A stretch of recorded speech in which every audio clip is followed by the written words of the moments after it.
Good morning, everyone. Today we have a very special guest with us. Her name is Prachi Kamat. She is the principal of Euro Kids Murugesh Pallay.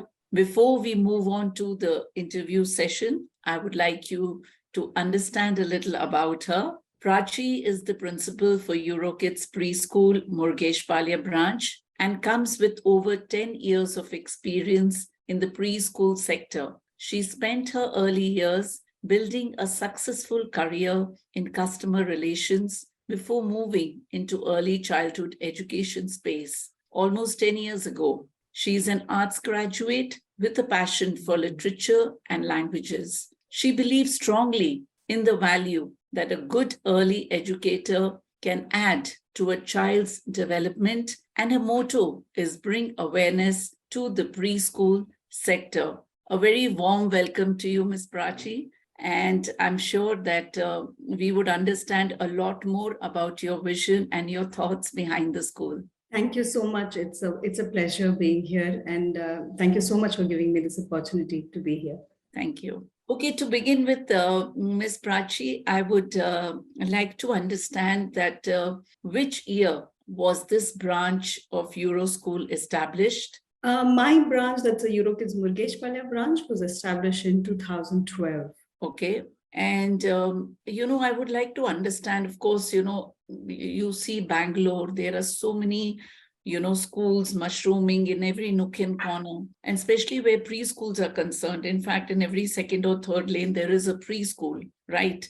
So I would like to understand, though I know that Euro School has a lot of branches all over, but specifically to your branch, how do you stand to make a difference amongst all the preschools that are around you? Yeah, that's true. What you mentioned is quite true. There are a lot of preschools mushrooming all around us. It is getting to be quite a competitive space, no doubt. But as far as Eurokids is concerned, there are a lot of things we do differently, which always helps us keep a step ahead, if I may say so, of most of our competitors. One, of course, being the curriculum. So the curriculum that we follow is an ever-evolving curriculum. When I say that, what I mean is we constantly keep upgrading our curriculum with not only in terms of pure academics, but also in terms of what today's kids need for the holistic development of their personalities.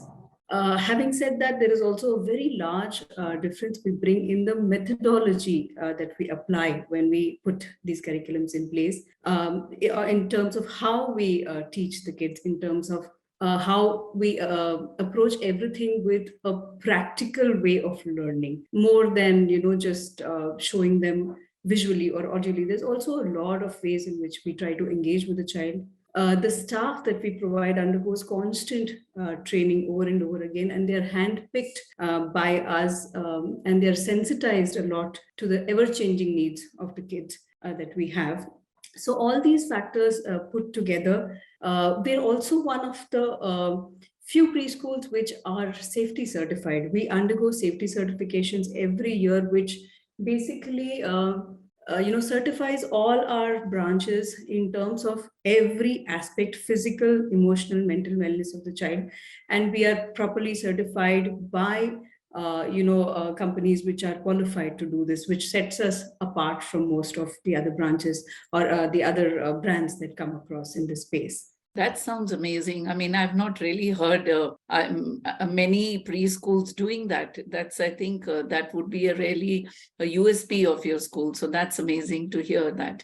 So I would just like to understand, of course, you were talking about your curriculum. So do you follow at Eurokids, do you follow the Montessori way of teaching, or is it a combination of or integrated kind of a curriculum that you follow?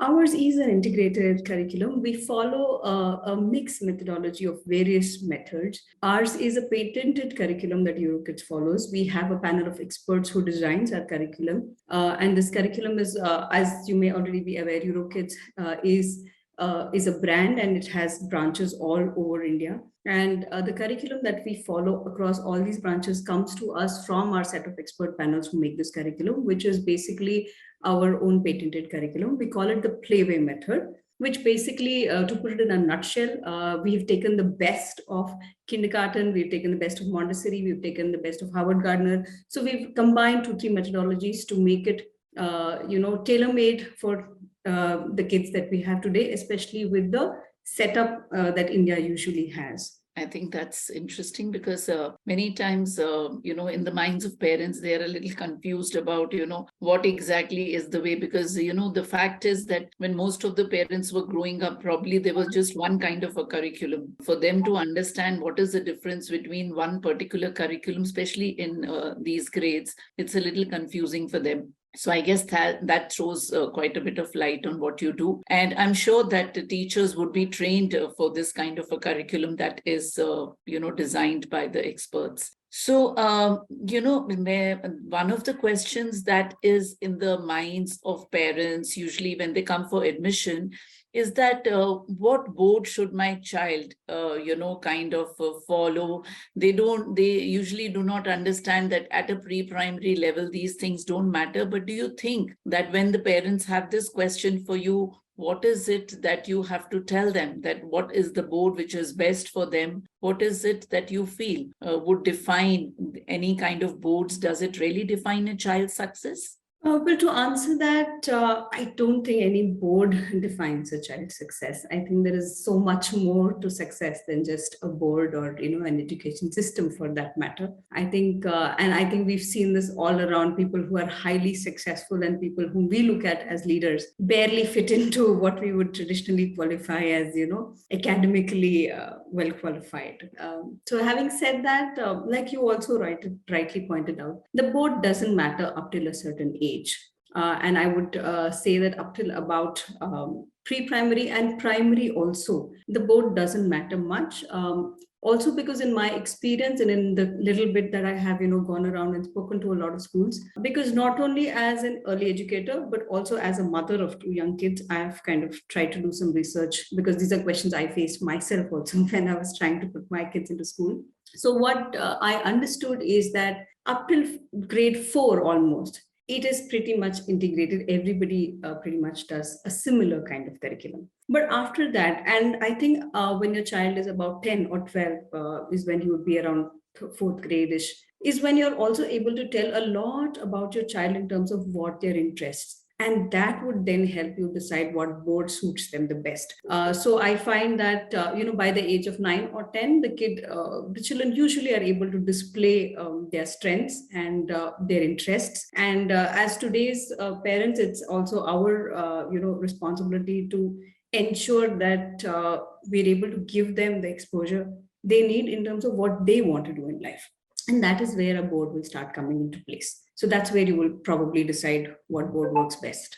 Absolutely. I think that's very well said, because I think, and I guess when even the parents, most of the parents, when they were growing up, again, there was no question of what board, parents never wondered. Whichever school was nearest is where they, parents kind of put them. So that was never a question. But today, because many of them have this question, that is why they are, I think, asking this. So, with the NEP, the new national education policy that everybody is talking about, and of course it may take a little time to implement, do you think at the pre-primary level, at the early childhood level, is it going to have some kind of an impact? Is it going to affect in some way the way the curriculum is taught, or in any other way? You're right. The national education policy is probably going to take a bit more time before we see fully the impact. But being a part of the preschool, I think I'm quite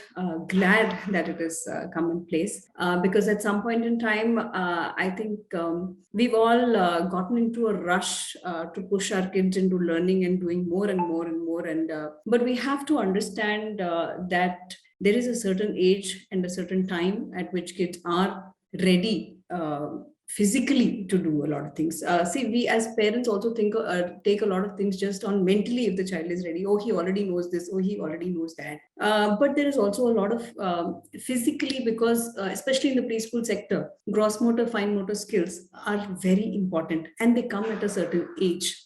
We cannot push them into doing certain things before they're ready for it, right? So the largely it impacts us at the space that it defines what age a child does what, and not only depending on what the child already knows or what we think he should be learning at this point in time.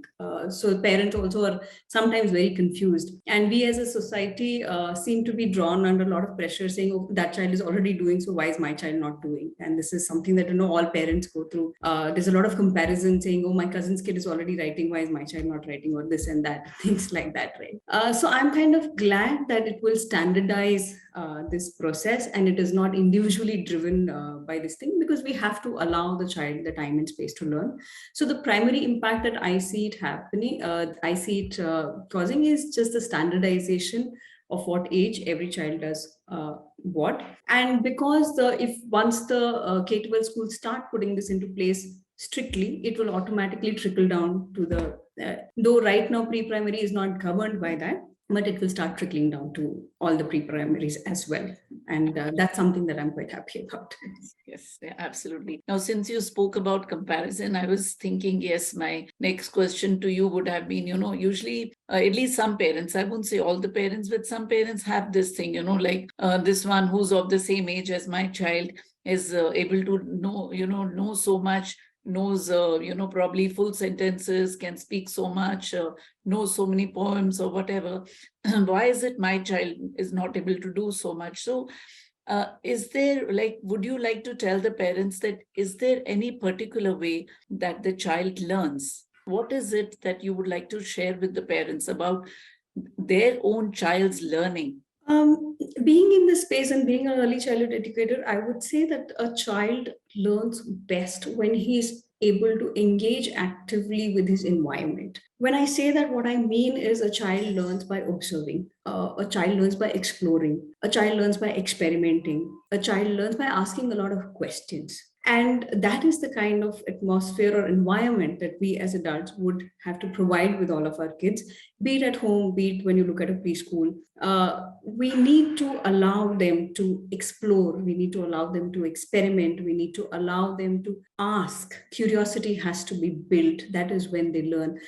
Children learn best just by seeing. They're like, what I believe is, they're like sponges. They absorb a whole lot of things, right? They just see and they hear. And most likely they won't learn what you tell them, but they would have learned what they've seen around them unknowingly, which you have put them in that kind of a setup, right? So it is very, very, very important that we create that positive environment for the kids to be their best. And as far as comparison and things like that go, every child has their pace, and every child does something else that some other child is not doing. It's not just about reciting poems, so he's probably doing something else. And we also, as parents, need to identify that every child is built differently, right? There is a physically active child, there is a emotionally active child, there is an academically active child. So they can't be drawn comparisons saying he's saying a poem, why is my child not saying a poem? But my child is probably able to climb up the stairs by himself, which the other child is not doing.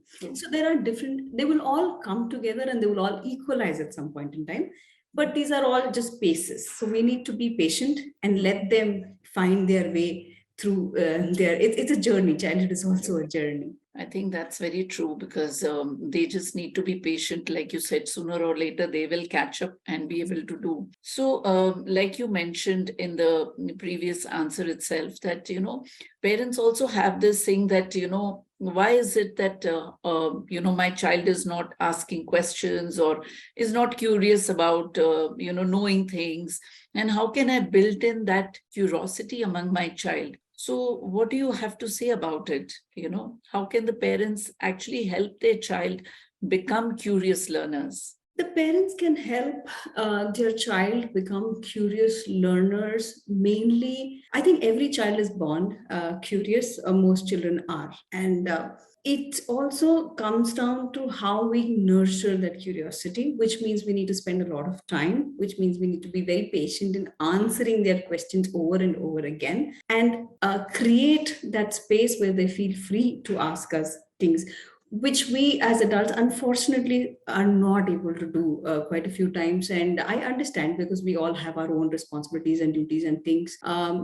And we think we are doing the best we can, but there is probably so a child needs that kind of environment where we can build curiosity. It could be as simple as taking him to new spaces every time, like a park, or where he sees a whole lot of things happening. It could be as simple as letting him explore being around with other smaller kids of his age, or even maybe slightly older kids, where they see a lot of things that are happening and they learn to become curious and to be there to answer and give way to that curiosity. That is, I think, important for all of us, not only as parents but also as educators, to do that. Yes, I think that's very true. But also, do you think that, the screen time or being on the phones has somehow curbed their curiosity in some way? See, honestly, we've all kind of, and this is my personal view, I think we all need to accept that screen time is not something that we can cut out completely. I mean, we'd like to do it, but it's not possible to do it for all of us. So, screen time has to be limited. Definitely, yes, limited. There has to be a very, very tight control on how much screen time is given. Uh, and also, screen time, if used constructively, is not all that bad. If you have a very monitored way of letting your child explore the screen time, because there is a lot that the child also learns through screens. It's not that screens are all bad, but yes, the content that he's watching, it's very important to monitor that. And if you limit your screen time, I would definitely agree saying that children who are spending their only means of entertainment as screen time, we definitely see them getting impacted in multiple ways. Not only curiosity, but there are plenty of other delays also, like speech delay, for example. And also, they're unable to communicate with the others of their age, which we see as an impact. So I would definitely say, yes, it is harmful if we can't control it. But if we can monitor it and give access in a controlled way, it can be something that can also help the child.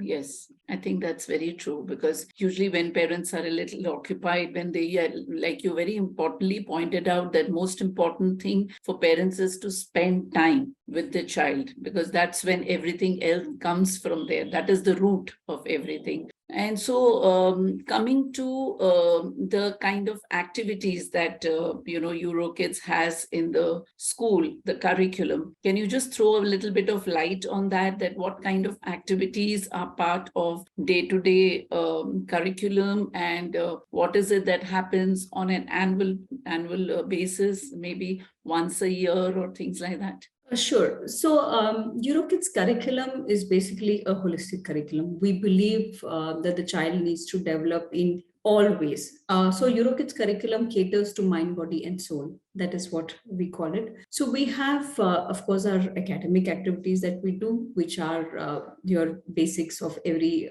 preschool that we do. So, we definitely have academic activities which are at par and in line with what every child needs to know as per that particular age group. We also have a lot of focus on the physical fitness of a child, because that is something that is lacking with today's kids. Not all kids get the opportunity to go outdoors and spend time doing a lot of physical activities. So we have incorporated physical activities as a part of their daily curriculum. So we have activities such as Eurofit. Eurofit is nothing but a soft gymnasium setup that we have in all our preschools, where we encourage the child to do activities like balancing, crawling, walking the lines, bending, all of which contributes to his gross motor skills. We have a lot of, we also have focus on yoga. We introduce yoga as early as the age of 3 to the children, where we focus on simple things like breathing exercises, just bending, touching your toes, stretching, which is all important for the child to have the coordination between all of his muscles, hand-eye coordination, gross motor skills, all of these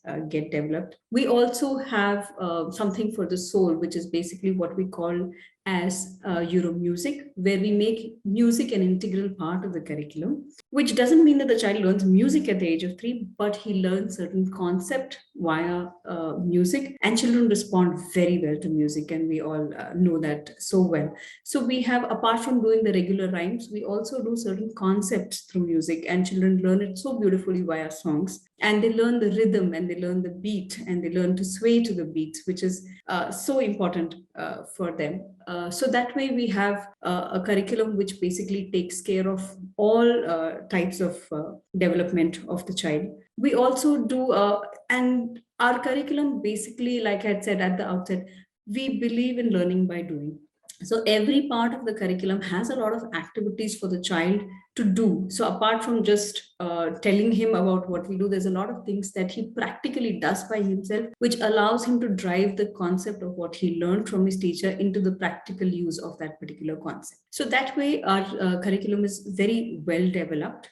We also emphasize on a lot of events that we try and do, because at the preschool age, it's very important to engage the child and make it as exciting for him to come to school every day. So we do a lot of monthly events. Every month we have certain event that we do at the school, like all festivals we try and celebrate with as much pomp and grandeur that we can do. We try to have interesting days for the kids. We try and do field trips at least once in 2 months for the children, so that they go out and they see, and it's a different experience for them to travel with their classmates. It's good fun for them as well. Apart from that, the major events that we conduct every year are our annual day, which is the highlight of our entire year for everybody involved, including us, the teachers. All of us look forward to it so much.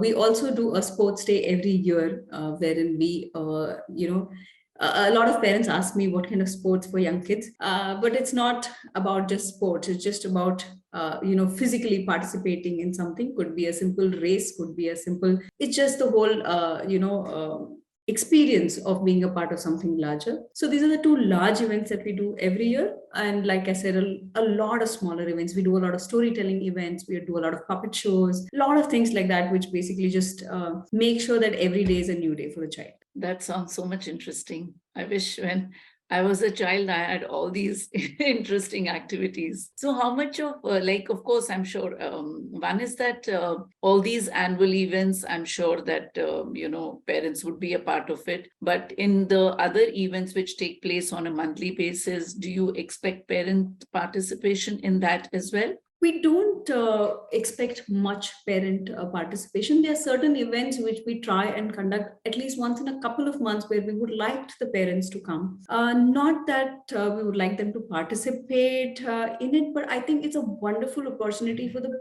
parents to be a part of their kids' life, where they get to see what is it that my child does. This is a question that a lot of parents ask me, and particularly ask the child when the child comes home. The first question is, what did you do? So for us, we try and provide this window of opportunity to the parent, where they come and experience what their child has been doing. They get to see so we do something called gallery walks, where we display all the kind of work the child has done. We put up small projects or art and craft things that the child has made, or we have walks where the child can talk about everything that he has learned. And we want the parents to come and be a part of this. It's, I think, like we mentioned, parents need to spend time with their kids, and this is a brilliant way of bonding with the parent, and not relying solely on the teacher to tell you what the child did, but you can actually come and experience what your child does in the school. When it comes to parent participation, we'd like them to be a part of it every now and then, and this is primarily, like I said, for them to experience what the child is doing. So when you have these annual days or sports day, is there a process where children are selected, or every child gets to take part in it? Every child gets to take part. So one of the mottos that Eurokids has is, every child is a winner. We go by that. So every child participates in every single event that we do. Okay, I think that must be so exciting and that's something which would motivate the parents also to come and, watch their child. That's a very good, process to follow. Another thing that I was wondering was that, of course, you have talked about, you have safety certification by different companies, but if you could just give us a glimpse into what exactly are the safety protocols that you have in place, or the norms that Eurokids follows, whether it is in terms of physical or emotional safety of the child? So in terms of safety, we do a lot of things like we mentioned. I'd also mentioned that we do have certification for it, which basically looks after every single aspect from as small as having all our plug points and electrical socket covered so that the children are not exposed to any kind of danger, to ensure that our entire premises is child proofed, which means that there is very little chance of the child getting hurt on some corner or getting bruised somewhere or things like that. So in terms of safety, the whole protocol, we have processes which are defined for every minute that the child spends with us, from the way we take the child into the school from the till the time he exits the school. There is a process which is documented and followed upon on a daily basis. That's for the physical safety of the child. We in the current scenario, we also of course follow all the COVID protocols also that are given to us in terms of sanitization, in terms of temperature checks, in terms of all the various aspects that come with the protocols that we have to follow. For the emotional well-being of the child, also we ensure that all of our staff is properly trained and sensitized to how to deal with children, both how to physically handle the child as well as how to emotionally and mentally handle every child. So we are trained and sensitized to these needs. We do these refresher courses almost once in a couple of months. Apart from that, we go through safeties for all kinds of natural hazards also, including fire, earthquake. All of us are trained as to how to respond to these kind of emergency situations. Apart from that, we also train the children in how to behave around adults and what are the red flags that they should look out for. So we start with with trainings like good touch, bad touch as early as playgroup children, where they are also made aware of what they should be looking out for. So all in all, we could be termed possibly as one of the safest schools of your neighborhood. Yeah, I'm sure that after hearing this, many of them would want their child to be there. I want to just understand, what is the student-teacher ratio that you follow in each of the classrooms? The student teacher ratio that we follow for our classrooms, for the younger grades, we follow a 1:10 or a 1:12 kind of a ratio. For the slightly older kids, that is the LKG, UKG, it's a 1:12 to 15 ratio. So is there a plan? Usually, parents struggle with the admission of their child when their child finishes the upper kindergarten, going to grade 1. So is there a plan for having till grade 2 in the near future? Not for Euro Kids. We don't. We stop with Euro Seniors, which is UKG for us. We term our Euro Seniors are UKG for us. So we stop at UKG, but we do have Euro School, which caters up till 10th grade. For anybody who would like to continue their education with Euro Kids, we have Euro School as the next level. We have around 3 branches in Bangalore. So almost every part of the city has a Euro school where they can definitely go and continue their education. So if a child has finished, say, in, Euro Senior in the Euro Kids, so is the transition smoother? I mean, will the child automatically be admitted if the child wants to, if the parent wants to get their child admitted and continue education in Euro Kids only? So will the child be given preference? Yes, there is always a preference given to the children who come from Euro Kids to Euro School. There will be a preference for those children. But yes, that of course also means that you will have to apply in time.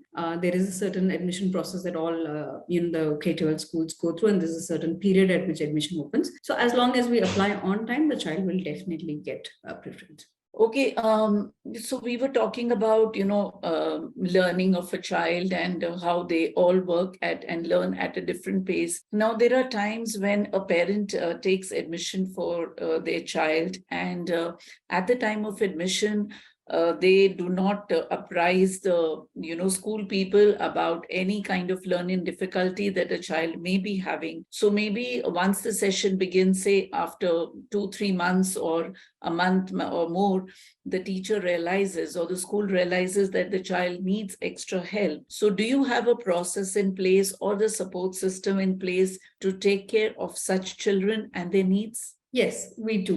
Like you rightly said, children learn at different paces. So there are, of course, some slow learners also that we see a part of our schooling journey. Many a times, parents may or may not be aware. Sometimes they are aware, which is very helpful to the school to know well in advance. But sometimes the parents also may not be aware, and we as educators are trained to look out for certain signs and certain red flags, which we start identifying in children. There are some children who may just be slightly slow learners, but there are also some children with special needs that may come across, and we are trained to kind of look out for signs. So, for all these kids who are slow learners or special needs, for slow learners, our curriculum itself has designed activities, and the teachers are trained to kind of identify these and kind of work with them in a different way so that they're able to catch up to speed. At the same time, while we talk about slow learners, they're also fast learners, which means that they are ahead of most, the other kids in that particular this thing. So we also have activities specially designed for fast learners as well to ensure that they don't get bored while the others are doing, because sometimes it may just be too easy. So we have activities which are designed for fast learners and for slow learners, so the teacher is well equipped and trained to take care of these kids. Whereas while if we talk about special need kids, we are trained to identify them, but we do need the parents to start helping us out in, because at the end of the day, the child spends only 3 hours with me. That may not be enough to deal with all the needs that may arise. So the parents will have to kind of support with some kind of additional therapy or things like that, which may come into place, which then happens once we identify, we bring it up, and we try and apprise the parents also of the needs, and we work together with them, and we're more than happy to help out in any way that we can to bring these children also up to speed. So do you have, like you said, the teachers are trained to identify the signs. So once they have identified, if it's more than like, if they are, they really, it's not just learning difficulty or being a slow learner, but they actually need the therapy. So I know the child is there only say for 3 hours, but do you have some special educators or shadow teachers in place? Or do you recommend the parents certain centers where they can go and take help? We don't have shadow teachers or special educators in the premises. We can always arrange if the need arises, but we also encourage parents. We are able to refer them to various places that they can go to for help. Or many a times, parents also, sometimes parents have already gone through it and they already have shadow teachers in place, and we're more than happy to accommodate them on our premises where the shadow teacher comes with the child. We're happy to do that as well. We're happy, like I said, we're happy to work with the parent in any way that it requires to help the child. So when first is, what is the policy on homework, at Eurokids? And do you expect parents to help the child in the work that is given by school? Well, homework is such a heavy word for preschoolers. Well, there's no homework per se. Usually what we do give homework. I'm not saying we don't do homework, but homework is more of a recap of what the child has learned in the school. We don't give anything that the child has not learned in the school for the child to do at home. So anything that the child is asked to do at home is more or less a recapitulation of what he's already learned. So the child should be able to do it on his own. And we recommend that the parent spends time with the child, not in terms of helping the child do the homework, but sit with him to understand how much the child actually has learned in the school. So you also are able to tell how the child's progress is at the school, and you will be able to see how much he is learning, and you will be able to be a part of that improvement journey that you see, and you will see a sea of change from the child's time he started a preschool till about even down 6 months down the line. You will see so many changes that come through. So we want the parents to sit and be a part of that world. We don't expect them to sit and do any homework or make the child do it or anything like that. And we're not very, we don't expect that from the parent. We expect that the child should be able to do it on his own. That's great. So now, coming to the last few questions, I would like to know that what is it that inspired you to be an educator?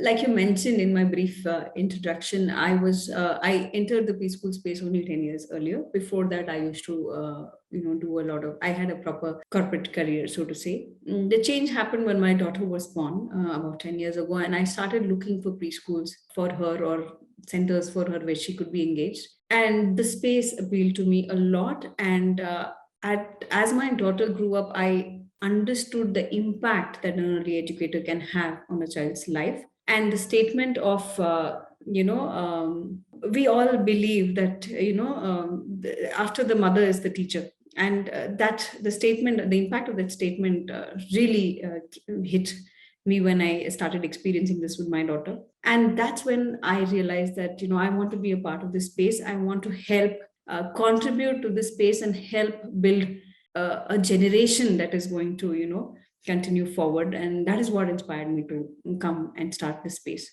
I hope more and more people want to join this space, and the teaching community would really go from great to become greater. Coming towards the end, Prachi, I would like to know that, of course, you've recently just onboarded on the platform of Skoolz. So what has your experience been, or what has your, so far, what kind of feedback would you like to give for our platform Skoolz?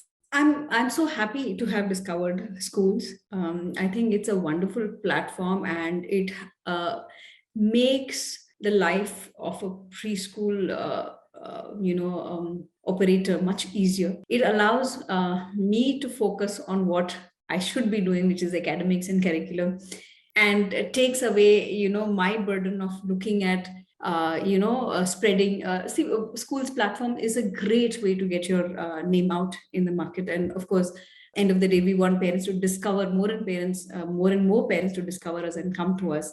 And I'm so happy that Skoolz, it takes that burden off my head and make sure that they're doing that, while I can focus then on everything else that I really need to do. So it's been a great experience so far. Great. Thank you so much for sharing that. And we meet your expectations even going into the future.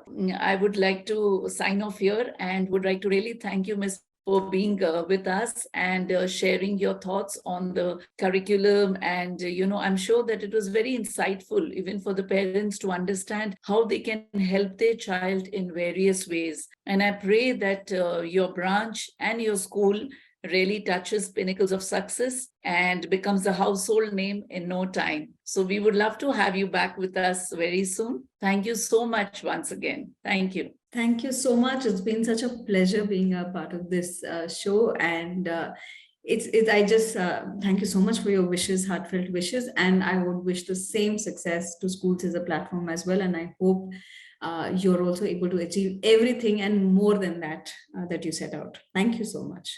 Thank you. Thank you so much, Prachi.